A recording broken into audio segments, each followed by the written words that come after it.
After the exciting events of Chapter 5, Chapter 6 is a little bit of a bridge between Chapters 5 and 7, 7 being a very important chapter of the book, probably the most important chapter in the entire novel, even compared to 3 and 5. But I did want to point out one thing to you that I think is very important as we move into Chapter 7, that is, I think, at the very core of Gatsby's character.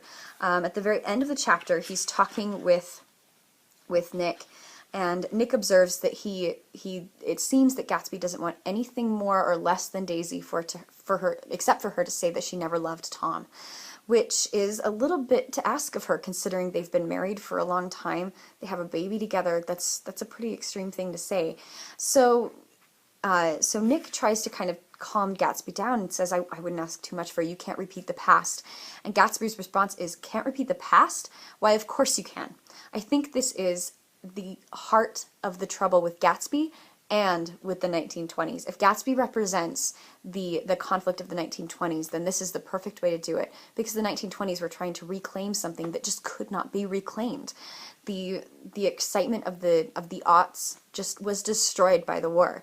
They had to move on, they had to grow up, but they didn't know how, because nothing like World War I had ever been experienced before. It used to be that war was kind of a gentleman's affair, but World War I was just a mess.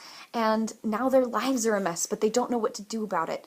And Gatsby's definitely in that position. He's trying so hard to get back something that he's lost, but it's gone.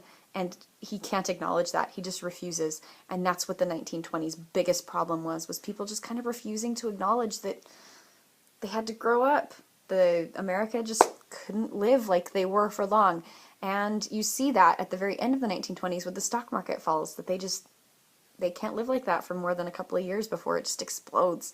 So as you move into Chapter 7, a lot of major things happen in this chapter. Very, very big, life-changing events for these characters. So keep an eye on it and read it very carefully.